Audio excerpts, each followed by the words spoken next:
Olá, seja bem-vindo ao Conecta Clínico, a ligação, a ponte, a conexão do clínico com o médico do aparelho digestivo.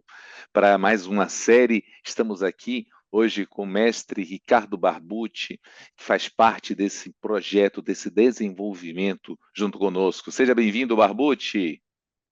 Olá, Fábio, é um grande prazer estar com você novamente. Vamos nos inteirar um pouco mais sobre as doenças gastrointestinais da noite de hoje. Sim, vamos fazer pílulas para que você possa aplicar, utilizar no seu dia a dia, no seu consultório, nas emergências, nos seus atendimentos. Esse é o intuito nosso, fazer com que todos tenhamos uma mesma linha, uma conduta uniforme para que nosso paciente seja beneficiado. Para hoje, vamos falar sobre síndrome de vômitos cíclicos. Não é isso, Barbucci? Compartilhe É isso aí. conosco. É isso aí. Vamos lá. Então vamos lá. Vamos falar um pouquinho para vocês sobre síndrome dos vômitos cíclicos. Como a gente sabe, é importante quando a gente vai falar de vômitos a gente conceitualizar exatamente o que são náuseas, o que são vômitos, né? São sintomas e sinais bastante comuns a várias afecções gastrointestinais e não gastrointestinais, sendo que os vômitos, eles devem ser definidos como um reflexo secundário que é modulado centralmente e que envolve uma série de sintomas, tanto digestivos quanto eventualmente sistêmicos também. Na verdade, isso consiste na expulsão abrupta do conteúdo do estômago, seguido de contração diafragmática e da musculatura abdominal, associado ao relaxamento do cardio e contração pilórica, além de ondas gástricas retrógradas. Então, tinha que acontecer um monte de coisa para a gente vomitar. A gente precisa ter um peristaltismo retrógrado, um aumento importante da pressão intraabdominal e um relaxamento do cardio para que o conteúdo gástrico possa ser expulso, né? Normalmente, especialmente no vômito de origem não central, os vômitos eles são precedidos de náuseas, que consistem em sintomas vasovagais gerais como sudorese, palidez, cialorreia e alteração até da frequência cardíaca e muitas vezes uma sensação de desfalecimento. É importante que a gente diferencie náuseas, vômitos, de ânsia de vômito, que é como se fosse uma vontade de vomitar importante e nada é expulso, né? De regurgitação, que consiste então no retorno do conteúdo do estômago para o esôfago de forma não voluntária, e ruminação, que consiste em mastigar, engolir o alimento regurgitado que voltou para a boca através do aumento voluntário agora da pressão abdominal. Então, são termos diferentes que são importantes que a gente faça essa diferenciação. Para que a gente vomite, então, é necessário haver uma série de alterações, alterações essas que são coordenadas pelo famoso centro do vômito. Esse centro do vômito, na verdade, é influenciado por inúmeros estímulos periféricos, que incluem estímulos centrais, musculoesqueléticos, do trato digestivo, cardíacos e vestibulares. São vários, assim, os fatores envolvidos que coordenam, então, o aparecimento de náuseas e vômitos de diferentes tipos. E, de uma maneira geral, a gente pode dividir as síndromes de náuseas e vômitos em dois grandes grupos. Os vômitos agudos, quando eles duram até 7 dias, crônicos, quando tem mais de 30 dias, e ainda com relação à sua origem, se são vômitos de origem orgânica ou se são vômitos de origem funcional.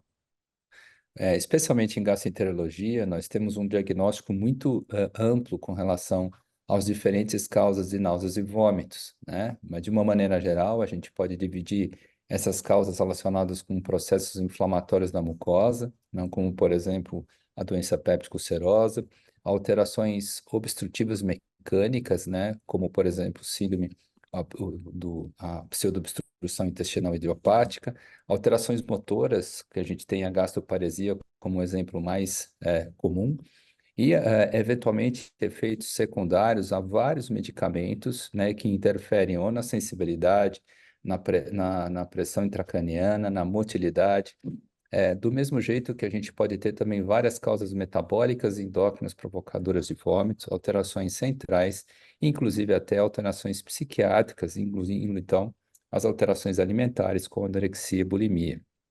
Então, o diagnóstico diferencial é bastante amplo, e especialmente nas náuseas e vômitos crônicos, a gente pode ter, então, essa divisão entre orgânico e funcional, Os vômitos orgânicos seriam aqueles em que a gente tem uma clara explicação para que ele apareça, por exemplo, uma hipertensão intracraniana, por exemplo, um tumor do estômago, uma úlcera gástrica.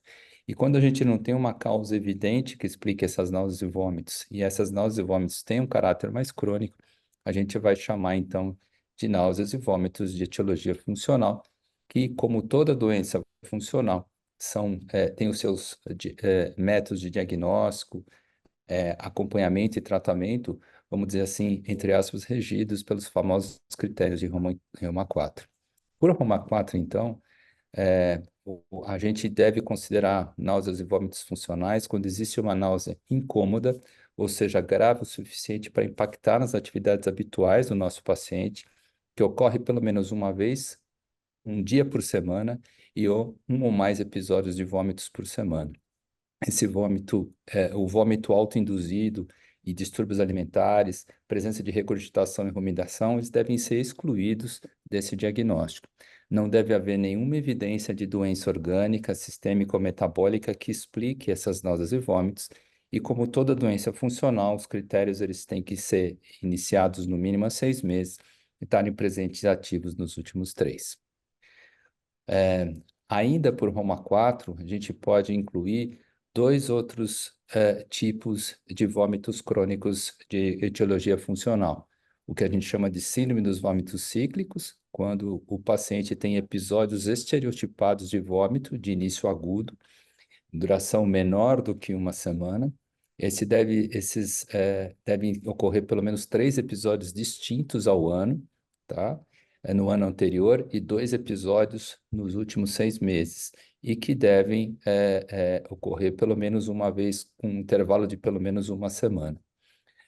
A ausência de vômito entre os episódios é uma coisa bem estabelecida, mas outros sintomas mais leves eles podem estar presentes entre os ciclos. Ou seja, existem crises de náuseas e vômitos que desaparecem e o período entre essas crises de náuseas e vômitos é praticamente assintomático ou assintomático, né? É muito comum nesses pacientes histórico pessoal ou familiar de enxaqueca. O diagnóstico, vamos dizer assim, mais próximo da síndrome dos vômitos cíclicos é o que nós chamamos de síndrome da hiperemese canabinoide ou síndrome dos vômitos canabinoides, que consiste, então, em vômitos de comportamento muito parecido com a síndrome dos vômitos cíclicos, com a diferença aqui que existe histórico de uso prolongado e excessivo de cannabis. E, normalmente, os sintomas, eles se resolvem com a parada de utilização dessa droga. E é importante a gente mencionar isso porque está havendo no mundo inteiro um aumento progressivo do uso de cannabis em diferentes faixas etárias e, consequentemente, todas as consequências do uso crônico dessa droga começam a aparecer nas mais variadas especialidades, inclusive na própria gastroenterologia. Uma vez entrando em contato com alguém com vômitos crônicos, a gente vai tentar afastar causas orgânicas, e isso pode ser feito através de análise através de vários exames subsidiários. O exame físico é extremamente importante, a gente não deve esquecer disso, mas exames como tomografia, testes de esvaziamento gástrico, endoscopia digestiva alta e, eventualmente, estudo do sistema nervoso central, buscando eventuais causas de aumento da pressão intracraniana, devem ser conduzidos pelo clínico para que esse diagnóstico, então, possa ser feito de uma maneira mais acurada, né? Na verdade, entre os adultos que procuram gastroenterologia por náuseas e vômitos sem esclarecer, os vômitos cíclicos parece ser o diagnóstico em quase 40% deles, né? E a prevalência disso nos Estados Unidos pode chegar até 2% da população. Normalmente, então, existe uma fase emética que costuma começar pela manhã, por volta aí do início da manhã. Os pacientes eles tendem a vomitar uma média de 6 vezes por hora. Outros sintomas como inquietude, dor abdominal, eventualmente diarreia, sede intensa, e até dor de cabeça, podem aparecer, se bem que raramente existe aura enxaquecosa comum. Usualmente, aqui é interessante esse detalhe, esses pacientes melhoram com a utilização de banhos quentes e demorados, né? Importante a gente dizer que antes dessa fase emética, existe uma fase prodrômica que inclui náuseas e, eventualmente, até medo de que os vômitos vão se iniciar, porque o paciente que tem isso, ele já sabe que normalmente os vômitos são muito intensos e isso realmente interfere muito na qualidade de vida deles, criando um certo pânico quando eles percebem que nova crise emética vai aparecer.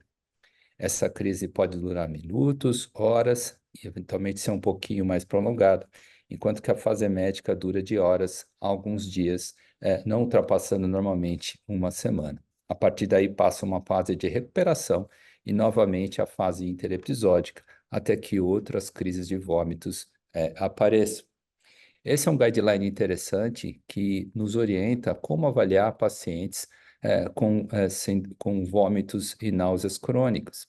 E aqui, dependendo da presença ou ausência de sinal de alarme, dependendo do resultado de exames como endoscopia, exame de pH-metria, impedância-pH-metria, manometria, a gente pode, e é claro, o histórico de uso de substâncias proibidas como o cannabis ou outras substâncias como os próprios opioides, vai nos permitir, então, fazer o diagnóstico diferencial entre síndrome dos vômitos canabinoides, síndrome da ruminação, síndrome dos vômitos cíclicos e náuseas e vômitos funcionais ou náuseas e vômitos crônicas não cíclicas. O tratamento passa pela redução do estresse, melhoria da qualidade do sono, é importante a gente ter um histórico de adição e pesquisar direitinho se o paciente usa ou não usa canabinoide ou eventualmente outras drogas ilícitas. Alguns alimentos gatilhos são reconhecidos, como por exemplo leite, queijo, soja, ovo, chocolate, glutamato e o próprio vinho tinto e eventualmente outras bebidas alcoólicas. É comum depressão e ansiedade em até 43% dos pacientes, e é interessante o histórico pessoal e familiar de enxaqueca. Como a gente sabe, os vômitos eles são controlados por diferentes neurotransmissores que envolvem diferentes receptores, incluindo, então, os bloqueadores H1 e aqui os antialérgicos, como, por exemplo, a meclozina, tem todo sentido de ser utilizados, já que pode haver um efeito direto sobre o sistema vestibular e sobre o centro dos vômitos, daí a eficácia dos bloqueadores H1. Mas também antagonistas serotoninérgicos, 5-HT3, dopaminérgicos e também os antagonistas de neuroquinina tipo 1 também podem ser utilizados para esse fim. Alguns bloqueadores H2, como a própria nizatidina, parece também ter um efeito interessante na condução das síndromes de vômitos e náuseas crônicas. Dependendo da frequência com que as crises aparecem, a gente vai abordar o nosso paciente de diferentes maneiras. Naqueles pacientes que têm menos de 4 crises por ano, cujos episódios duram no máximo 2 dias, e não tem necessidade de, durante as crises, procurarem o pronto atendimento, a gente pode considerar a terapia abortiva, ou seja, só usar medicamentos quando o paciente começar a ter sintomas, quando a crise começar a se iniciar. Nessa situação, a coenzima Q10 pode até ser considerada, mas a gente tem outros medicamentos que são recomendados nessa situação, como, por exemplo, os antihistamínicos, como é o caso da meclozina, os antagonistas 5-HT3, as fenotiazidas, os agonistas 5-HT1B ou D, né, os benzodiazepínicos e, como mecanismo de resgate, né, como mecanismo de segunda linha, o uso de antagonistas NK1, como é o caso do apreptando. Em pacientes que têm crises mais frequentes, mais de 4 crises por ano, quando a duração das crises é muito prolongada, ou quando uma tentativa de terapia profilática, do mesmo jeito que se faz com enxaqueca grave, em que a gente vai, então, usar alguma coisa para evitar que a crise apareça. E aí a nossa preferência é por antidepressivos tricíclicos, medicamentos como a coenzima Q10 aqui também pode ser usado, pacientes de caráter antiepilético, como por exemplo topiramato, ou mesmo a lamotrigina, podem ser utilizados, carbamazepina, a gente ainda tem novamente os antagonistas NK1 e novamente aqui os antihistamínicos, como por exemplo a ciproptadina e eventualmente a meclozina, além dos beta-bloqueadores também podem ser utilizados. Então, encerrando aqui, a gente pode dizer que a síndrome dos vômitos cíclicos e a síndrome da hiperemese canabinoide e a síndrome dos vômitos funcionais representam afecções que não são tão raras, têm caráter altamente prejudicial na qualidade de vida de crianças e adultos, e o seu tratamento ele pode ser profilático ou abortivo, dependendo da intensidade e frequência com que as crises aparecem. né? O aumento abusivo do uso de cannabis no mundo inteiro deve fazer com que os casos de hiperemese canabinoide aumentem, junto com as outras consequências do uso crônico dessas drogas. Então, é isso que eu queria falar para vocês. Muito obrigado. Com certeza, não é, Barbude? É, Porque cada vez mais nós percebemos o aumento do uso dos derivados canabinoides. E assim, e hoje isso daí vai refletir para todos nós nas emergências, nos consultórios, pacientes com síndrome de náuseas e vômitos. Eu acho que essa abordagem sua foi brilhante, que trouxe para todos nós uma possibilidade da parte abortiva, de como nós podemos ciclar esse paciente, tirar o paciente da crise, e aí você traz as possibilidades terapêuticas, onde nós possamos ser enérgicos para retirar, e uma forma maravilhosa que a gente teve nessa evolução da meclozina é a possibilidade dela ser agora mastigável. Então, você pode trabalhar com uma medicação que tem uma potência de ação, que é gradativa, de acordo com a dose que a gente vai utilizar. A gente começa com 25, podendo chegar a 50 miligramas, de acordo com a necessidade do paciente. E a possibilidade de você utilizar com uma via de absorção, que é uma via sublingual, dentro da mastigação, você aumenta mais a velocidade. Então, é uma medicação que tem menores efeitos adversos para isso, então é menos xerostomia, menos sonolência. Interessante que alguns trabalhos mostram também, quando colocaram os trabalhos das pessoas que estavam fazendo o movimento súbito da NASA, mostraram que as pessoas conseguiam resgatar subitamente e não alteravam a sua capacidade de memória ou capacidade de trabalho. Então, devemos ter um cuidado, esses pacientes que podem estar usando álcool também, então é sempre uma atenção especial com isso. Mas eu gostaria de sua opinião, assim, o que mais um clínico poderia utilizar na parte da urgência para um paciente que tem síndrome dos vômitos cíclicos e para um vômito derivado do uso do canabinoide. não, a terapia abortiva é muito parecida em ambas as situações, né? A diferença é a gente identificar se o paciente tem hábito de usar canabinoide ou não e se usa isso com frequência. E aí, a recomendação de parada da utilização do canabinoide vai ser essencial para evitar que a gente tenha novas crises se for síndrome da hiperemese canabinoide. O problema é que uma boa parte dos pacientes que têm vômitos cíclicos acabam começando a usar canabinoides com o intuito de tratar a síndrome dos vômitos cíclicos. E isso cria realmente uma confusão bastante grande, o que dificulta, a busca pela etiologia mais correta. A abordagem no pronto-socorro, ela é feita com antieméticos e é feita com hidratação, com correção dos distúrbios eletrolíticos que eventualmente podem acontecer em pacientes que vomitam sem parar.